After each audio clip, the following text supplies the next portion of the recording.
peaceful protest. We meet today as a frustrated people. We meet as an angry people. We meet as a disappointed people. But more importantly, we meet as an undefeated people. We meet as a united people. We meet as a determined people. Determined to challenge the intolerance of Republicans. Determined to overturn the injustices of the Parades Commission. Determined for our brethren in bands to return home to Ligoneel. How do we do that? The same way we have sustained 331 days of peaceful protest with your support. Each and every one here today, and many others, have been the foundation, the backbone, and the driving force of the campaign to let them home. You've devoted many hours and much energy to this cause, a commitment for which the Ligoneel lodges and bands are most thankful. Our campaign and our cause is a just one. It does not threaten violence. It does not increase racial tensions. It does not trample over people's rights. It does not enforce our will on others, or any other of the false allegations used by those opposed to us. I cannot recall an attack from our civil rights camp on Ardoyne, or indeed any attack on the residents of the Crumlin Road. But I can recall many unprovoked attacks on our camp, missiles hurled, blast bombs thrown, knife attacks, property damage and shots fired, all directed at this camp, which the nationalist residents of Ardoyne assure us at meetings does not annoy them or inconvenience them in any way. Well, we must aggravate someone with so many violent attacks on the camp.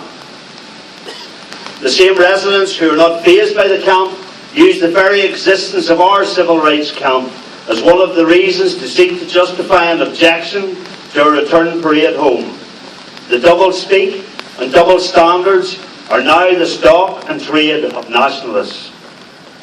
The camp is not there to annoy or cause offence. It is there to highlight the intolerances and injustices we face. It is what it says, a civil rights camp. Yes, we had another setback, but we are neither beaten nor broken. Let me assure everyone our peaceful protest continues.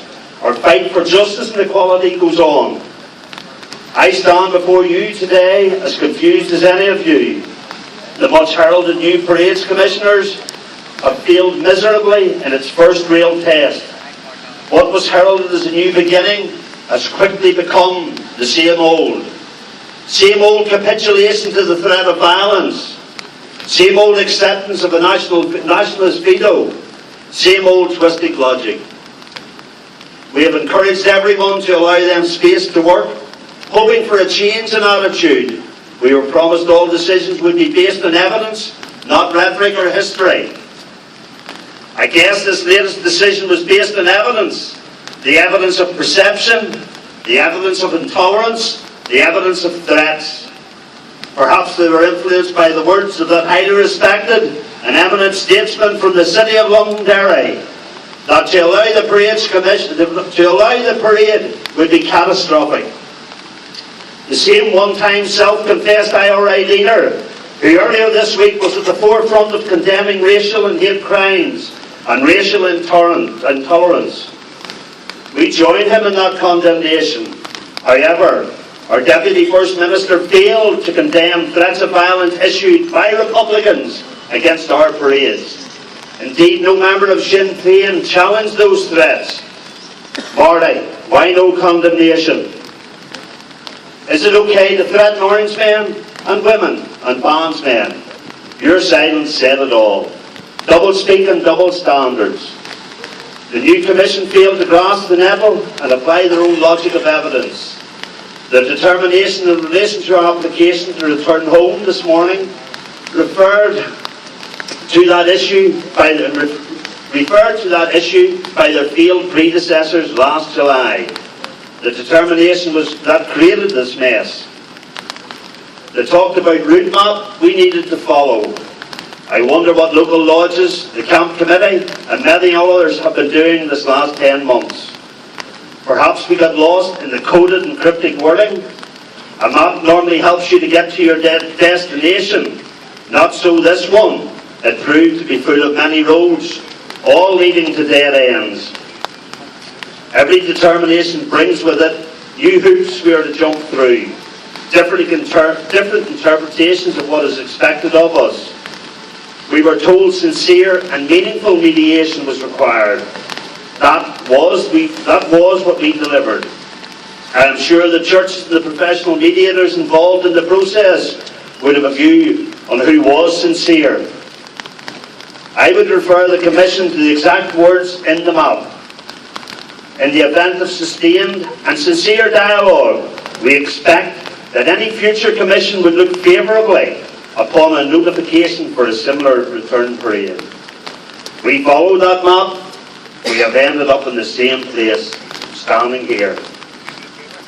We would also draw everyone's attention and most importantly point out to the Commissioners a quote in the latest edition of the North Belfast News, which, speaking about welcoming the engagement with the Orange Order, a spokesman said, "But the caveat is they need to bring something to the table." I wonder what the residents brought to the table. The so-called new Commission ignored the evidence of the engagements and indeed downplayed our sincerity. They sadly went further and told us clearly. Parties objecting to the parade said it had not addressed the fundamental issues by parading. What are those fundamental issues? They have not been addressed. Let me say clearly it boils down to one: orange men walking on the road. Their bigotry towards us blows out of the water the concept of shared space on the Crumlin Road.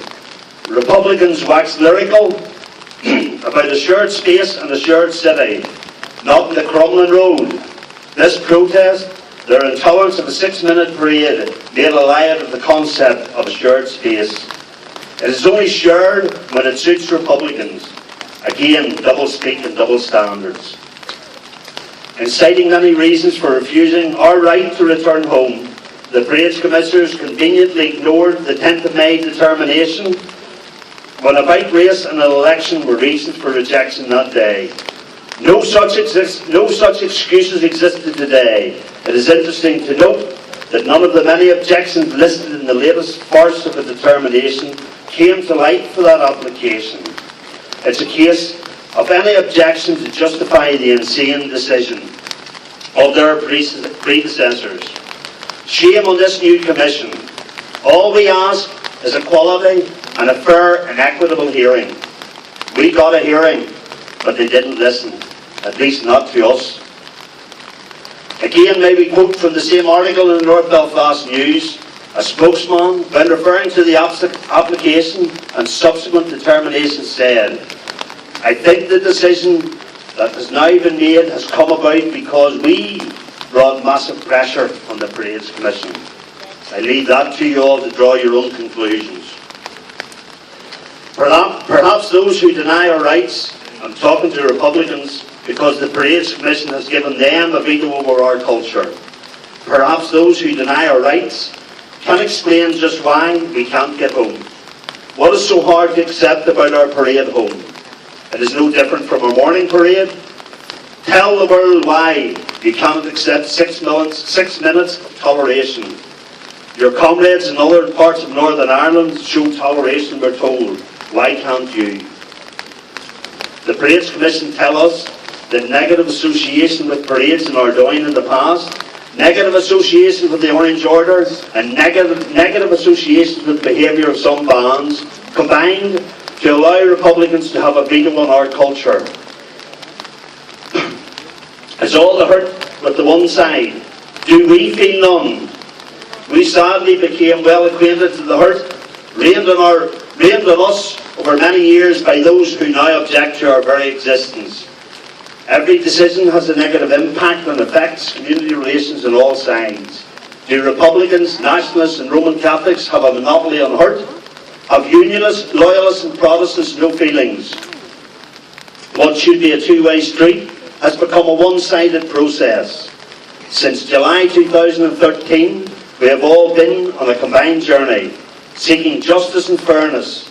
It has been a rocky road with many sacrifices being asked of us all.